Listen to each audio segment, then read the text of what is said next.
Assalamualaikum warahmatullahi wabarakatuh. Nama saya Naura Kalila dari kelas 10 IPS 4. Di sini saya akan menjelaskan 17 soal tugas biologi Monera. Soal nomor 1. Jelaskan ciri-ciri Monera. Yang pertama, organisme ini primitif, bersel tunggal, uniseluler. Yang kedua, organisme mikroskopis yang hanya bisa atau dapat dilihat dengan bantuan alat seperti halnya mikroskop. Yang ketiga, tipe sel yang ada di dalam hewan ini termasuk dalam tipe sel prokaryotik. Yang keempat, bisa ditemukan di habitat apapun, bahkan di dalam lingkungan yang terbilang ekstrim. Yang kelima, terbagi menjadi dua kelompok, diantaranya Archaebacteria dan Eubacteria. Nomor 2. Apa perbedaan ciri antara Archaebacteria dan Eubacteria? Yang pertama, Archaebacteria dinding selnya tidak mengandung peptidoglikan, sedangkan Eubacteria dinding selnya mengandung peptidoglikan. Nomor 2. Archaebacteria membran selnya mengandung lipida berikatan eter, sedangkan Eubacteria membran plasmanya mengandung lipida berikatan ester. Nomor 3. Archaebacteria ribosomnya mengandung beberapa jenis RNA polimerase, sedangkan Eubacteria ribosomnya mengandung satu jenis RNA polimerase. Yang keempat, Archaebacteria biasanya hidup pada lingkungan ekstrim, seperti daerah dengan kadar garam tinggi, sedangkan Eubacteria hidup kosmopolitan, artinya dapat hidup di segala tempat, misalnya di darat, udara, air, bahkan tubuh manusia. Yang kelima, Archaebacteria bereproduksi dengan cara pembelahan biner, pembentukan tunas, fragmentasi, sedangkan Eubacteria berkembang biak dengan cara membelah diri, konjugasi, transformasi, dan transduksi. Yang keenam, Archaebacteria respon terhadap antibiotik, streptomycin, dan chloramphenicol tidak terhambat, sedangkan Eubacteria respon terhadap antibiotik, streptomycin, dan chloramphenicol terhambat. Nomor 3. Jelaskan 3 kelompok Archaebacteria. Yang pertama, halofilik. Halofilik merupakan kelompok Archaebacteria yang tinggal di lingkungan dengan kadar garam tinggi seperti laut mati. Halofilik juga merupakan bakteri anaerob, artinya hanya dapat hidup di lingkungan tanpa oksigen. Halofilik menghasilkan makanan dengan bantuan bakteri orhodopsin yang berfungsi sama dengan klorofil tumbuhan, namun memiliki warna ungu. Salah satu contoh bakteri halofilik yaitu Halobacterium sp. Yang kedua, termoasidofilik. Termoasidofilik merupakan kelompok Archaebacteria yang tinggal di lingkungan ekstrim. Termoasidofilik dapat bertahan dalam lingkungan yang panas dan berkadar asam tinggi seperti kawah vulkanik, mata air, dan lubang hidrotermal laut. Bakteri ini menggunakan sulfur sebagai sumber energinya. Salah satu contoh termoasidofilik adalah Pylorobus fumari. Yang ketiga, metanogen. Bakteri metanogen adalah kelompok Archaebacteria yang tinggal di lingkungan tanpa oksigen seperti perairan laut dalam, rawa-rawa, pengolahan limbah, bahkan usus binatang. Bakteri metanogen memperoleh energi dari metabolisme antara karbon dioksida dan hidrogen yang menghasilkan gas metana sebagai produk sampingannya. Salah satu contoh bakteri metanogen adalah Methanobacterium brianti. Nomor 4. Buatlah gambar struktur sel bakteri, berilah keterangan bagian-bagian selnya. Di sini sudah tertera gambar struktur bakteri. Kita mulai dari struktur luar. Yang pertama ada dinding sel. Dinding sel ini yang berwarna kuning dan ini lapisan kedua dari luar. Yang kedua ada kapsul. Kapsul ini lapisan terluar dari bakteri yang berwarna merah. Yang ketiga ada membran sel. Membran sel ini berwarna hijau, yaitu lapisan ketiga dari luar. Yang keempat ada flagela. Flagela ini berada di luar area luar dan memanjang berwarna hijau. Yang kelima ada pili. Pili ini seperti jarum yang menyebar di area luar berwarna hijau. Selanjutnya ada struktur dalam. Yang pertama ada sitoplasma. Sitoplasma ini berada di dalam bakteri yang berwarna biru. Dan selanjutnya ada nukleoid. Nukleoid ini berada di dalam bakteri juga tetapi berwarna merah dan bentuknya memanjang. Dan yang ketiga ada ribosom. Ribosom ini yang berwarna biru seperti bulat-bulat menggelembung seperti itu. Yang keempat ada plasmid. Plasmid ini berwarna merah tetapi kecil-kecil dan berada di dalam bakteri. Nomor 5. Tuliskan bentuk-bentuk sel bakteri. Berilah contoh bakterinya. Nomor 1. Batang basil. Terdapat 3 bakteri. Yang pertama, bakteri basil tunggal. Contoh bakteri ini misalnya Salmonella typhi dan Escherichia coli. Nomor 2, bakteri diplobasil berpasangan. Contoh bakteri ini misalnya Renibacterium salmoninarum. Nomor 3, bakteri streptobasil rantai. Contoh bakteri ini antara lain Azotobacter sp. Nomor 2, bakteri bentuk bulat, kokus. Terdapat 6 bakteri. Yang pertama ada monococcus. Contoh bakteri ini adalah Monococcus gonorrhoeae. Nomor 2, Diplococcus. Contoh bakteri ini adalah Diplococcus pneumoniae. Nomor 3, Streptococcus. Contoh bakteri ini adalah Streptococcus lactis. Nomor 4, Tetracoccus. Contoh bakteri ini adalah Micrococcus tetragenus. Nomor 5, Sarkina. Contoh bakteri ini adalah Thiosarkina rosea. Nomor 6, Staphylococcus. Contoh bakteri ini adalah Staphylococcus aureus.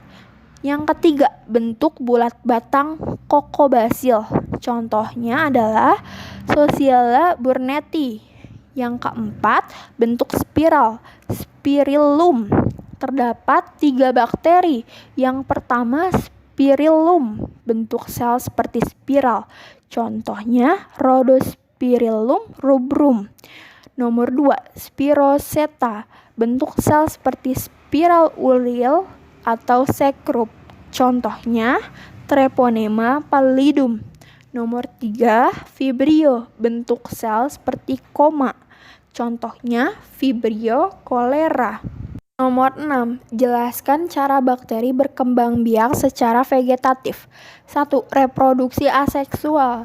Bakteri mengalami reproduksi aseksual dengan cara pembelahan biner, yaitu pembelahan dari 1 menjadi 2 sel dan seterusnya.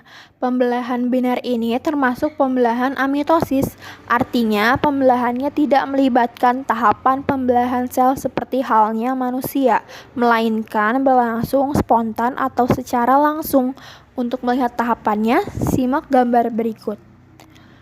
Gambar di samping menunjukkan bahwa satu sel induk hanya mengalami pemanjangan dan pembagian nukleoid hingga akhirnya terbentuk sekat pada masing-masing nukleoid hasil bentukannya.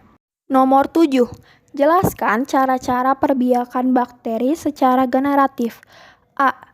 Konjugasi adalah tahap reproduksi seksual pada bakteri yang ditandai dengan pemindahan materi genetik secara langsung. Pemindahan itu terjadi dari satu bakteri ke bakteri lain melalui jembatan konjugasi. Adapun tahapan yang terjadi di dalam konjugasi adalah sebagai berikut. Yang pertama, 2 sel bakteri saling mendekat hingga akhirnya terbentuk struktur jembatan yang menghubungkan antara kedua sel. Kedua, terjadi transfer kromosom dan plasmid. Ketiga, untuk bakteri yang menerima kromosom dan plasmid, materi genetiknya menjadi materi genetik rekombinan.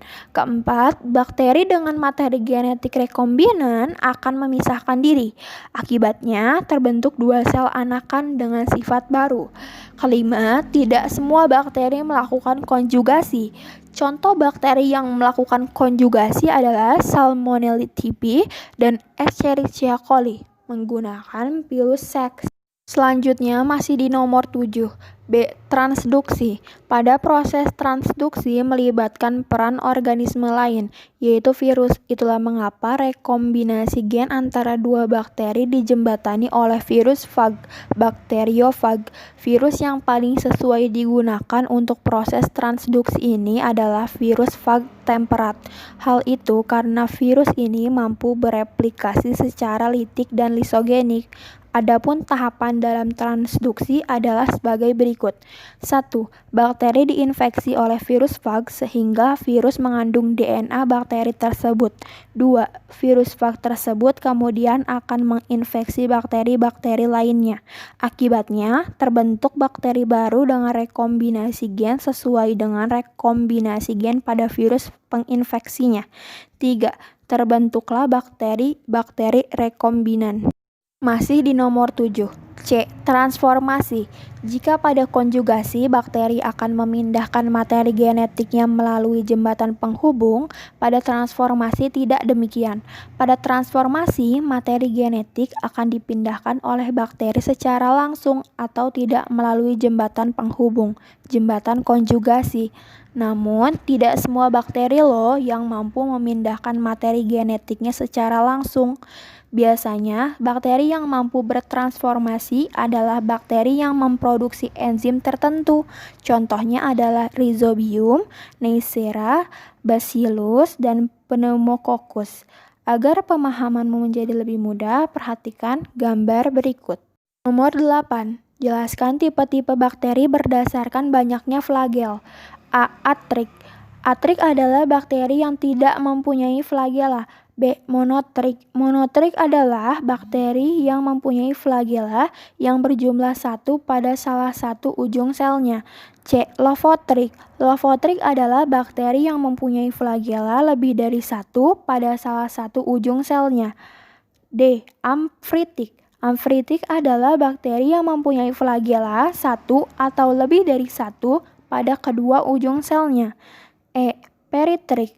Peritric adalah bakteri yang mempunyai flagela yang jumlahnya banyak dan tersebar pada seluruh permukaan sel tubuhnya. Nomor 9. Jelaskan teknik perwarnaan gram. 1. Tuangkan cairan pewarna kristal violet pada preparat secara merata. Tunggu selama 1 menit. 2. Miringkan preparat dan bilas dengan sedikit air mengalir. 3. Tuangkan cairan mordant pada preparat. Tunggu selama 1 menit. 4. Miringkan kembali preparat dan bilas dengan sedikit air mengalir. 5. Lakukan dekolorisasi dengan cara meneteskan cairan dekolorisasi sedikit demi sedikit pada preparat hingga tidak ada zat warna yang mengalir keluar dari preparat. 6. Bilas preparat dengan air mengalir. 7. Tuangkan counterstain safranin pada preparat. Tunggu selama 30 detik sampai 1 menit. 8. Bilas preparat dengan air mengalir. Kemudian keringkan preparat. 9. Lakukan pengamatan preparat menggunakan mikroskop dengan perbesaran 100 kali.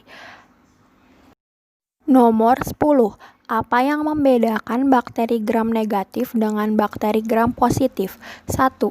Pada bakteri gram positif, dinding sel yang menggunakan lapisan peptidoglikan kadar lipid tebalnya antara 20 hingga 80 mm atau sekitar 1-4%, sedangkan pada bakteri gram negatif sekitar 11 hingga 12%. 2. Pada bakteri gram positif resistensi terhadap alkali dengan 1% KOH itu tidak larut, sedangkan pada bakteri gram negatif resistensinya larut. 3. Kepekaan terhadap iodium pada bakteri gram positif mereka lebih peka, sedangkan pada bakteri gram negatif mereka kurang peka. 4. Untuk toksin yang dibentuk oleh bakteri gram positif yaitu eksotoksin, sedangkan dalam bakteri gram negatif yaitu endotoksin. 5. Dalam bakteri gram positif, selnya mempunyai bentuk bulat. Ada yang bentuknya seperti batang dan juga filamen. Sedangkan untuk bakteri gram negatif, selnya juga berbentuk bulat dan juga ada yang oval, bahkan ada yang seperti batang lurus. 6. Bakteri gram positif bereproduksi dengan cara pembelahan biner, sedangkan dalam bakteri negatif juga menggunakan pembelahan biner tetapi juga terkadang menggunakan pertunasan. 7. Metabolisme yang dimiliki bakteri gram positif yaitu kemoorganoheterotrof, sedangkan pada bakteri gram negatif metabolismenya fototrof. 8. Pada bakteri gram positif, resistensi terhadap telurit itu lebih bertahan, sedangkan pada bakteri gram negatif itu lebih peka. 9. Bakteri gram positif memiliki sifat tahan asam, sedangkan pada bakteri gram negatif tidak ada yang mempunyai tahan asam. 10. Bakteri gram positif lebih peka terhadap kepekaan pensilin, sedangkan dalam bakteri gram negatif mereka kurang peka. Nomor 11. Jelaskan mengenai endospora pada bakteri. Endospora merupakan sebuah fase yang dilakukan oleh beberapa bakteri, seperti Bacillus dan Clostridium, memproduksi bentuk pertahanan hidup pada kondisi yang tidak menguntungkan. Proses ini dikenal sebagai sporulasi. Struktur ini tahan terhadap suhu tinggi, kekeringan ekstrim, radiasi ultraviolet, antibiotik, dan lain-lain. Bahkan endospora bakteri Bacillus marismortui dilaporkan bertahan selama 25 juta tahun. Bagaimanakah endospora dapat terbentuk dan bagaimana struktur tersebut dapat melindungi bakteri pada lingkungan yang tidak kondusif? Berikut rangkumannya. 1.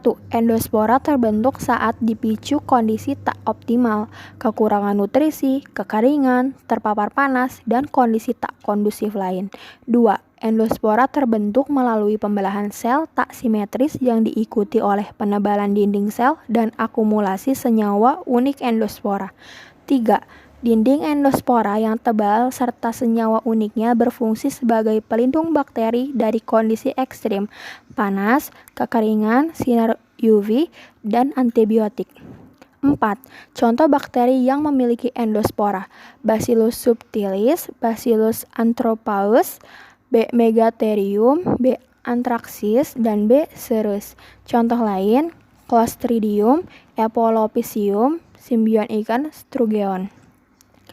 5. Endospora dapat dihancurkan dengan cara dibakar atau diautoklav, dipaparkan pada suhu dan tekanan tinggi. Nomor 12. Jelaskan penyakit pada manusia yang disebabkan oleh bakteri. 1. Diare. Penyakit ini merupakan penyakit yang dapat disebabkan oleh virus maupun bakteri.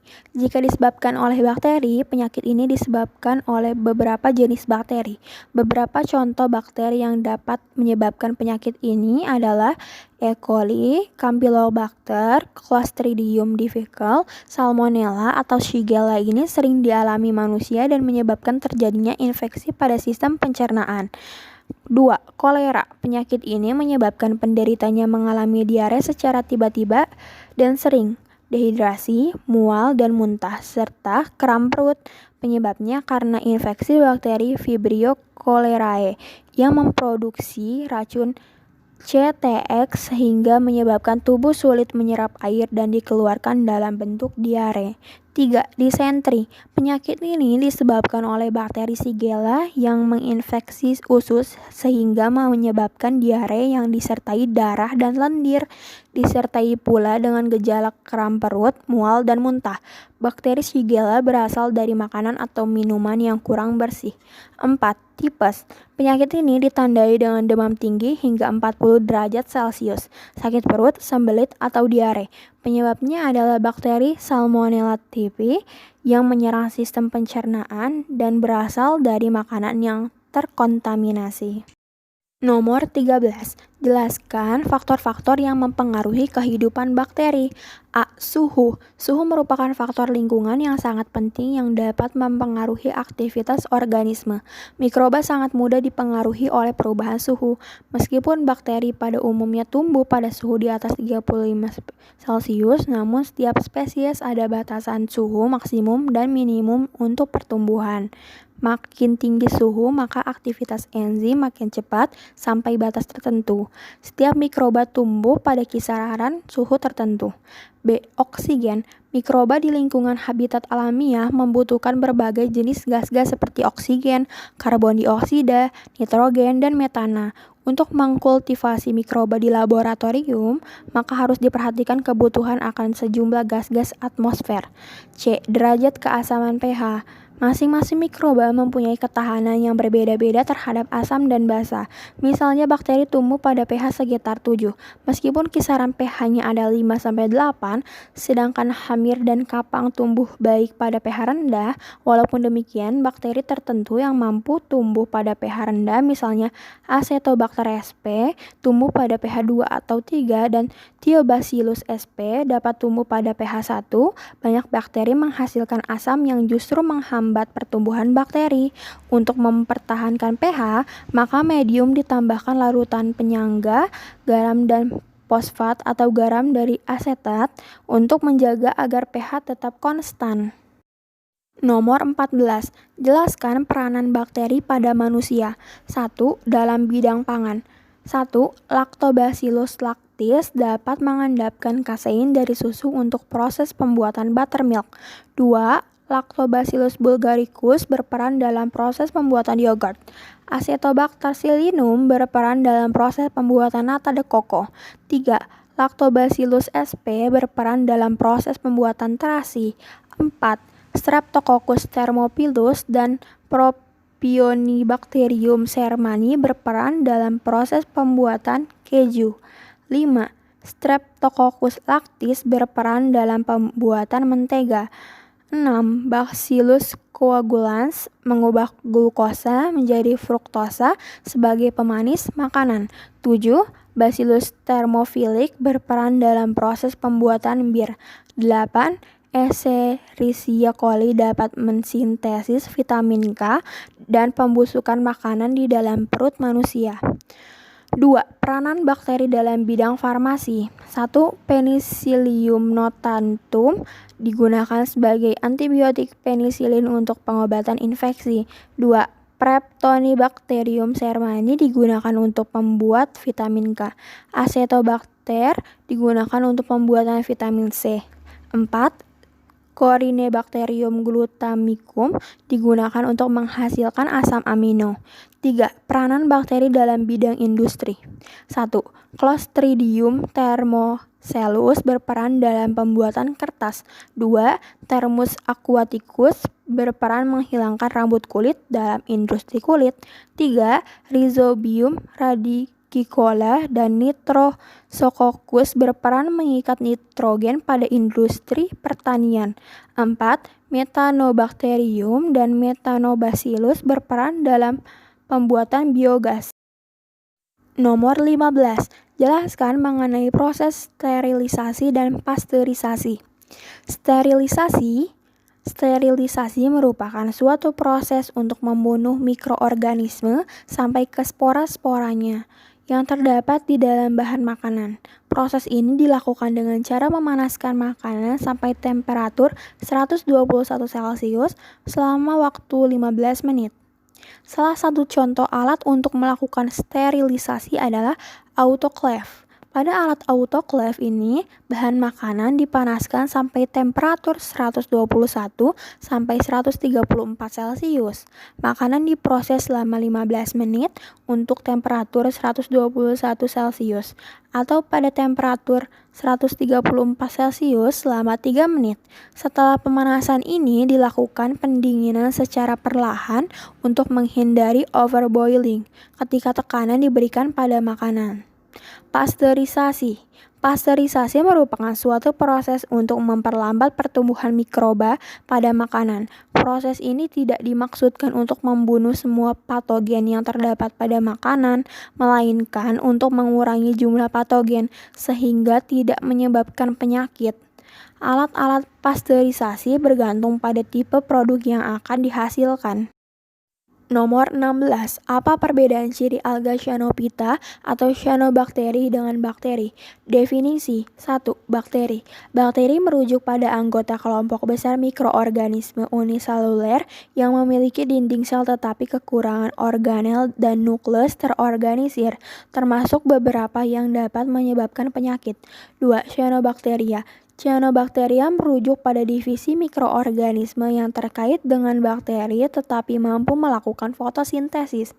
Distribusi 1. Bakteri. Bakteri terjadi di masing-masing dan setiap habitat di bumi. 2. Cyanobacteria. Cyanobacteria terutama terjadi di hadapan sinar matahari dan kelembaban. Ukuran 1. Bakteri. Bakteri ukurannya relatif kecil. 2. Cyanobacteria. Cyanobacteria ukurannya relatif besar. Uniselular, multiseluler. Bakteri. Bakteri bersifat uniseluler. Cyanobacteria. Cyanobacteria dapat berupa uniseluler atau multiseluler. Dinding sel 1. Bakteri. Dinding sel bakteri dapat berupa satu atau dua lapisan. Glikolipid dan peptidoglikan adalah komponen utama dari dinding sel bakteri. Cyanobacteria. Dinding sel cyanobacteria terdiri dari 4 lapisan. Selulosa dan pektin adalah komponen utama dari dinding sel cyanobacteria. Gram positif atau negatif. 1. Bakteri. Bakteri dapat berupa gram positif atau negatif. 2. Cyanobacteria. Cyanobacteria adalah gram negatif. Flagela. 1. Bakteri. Beberapa bakteri memiliki flagela, oleh karena itu beberapa bakteri bersifat mobile. 2. Cyanobacteria. Cyanobacteria tidak memiliki flagela, oleh karena itu cyanobacteria tidak bergerak. Fotosintesis 1. Bakteri. Fotosintesis adalah anoksigenik pada bakteri, artinya mereka tidak menghasilkan oksigen pada akhir fotosintesis.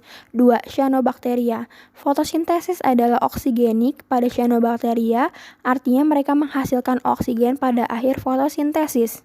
Mode nutrisi. Bakteri.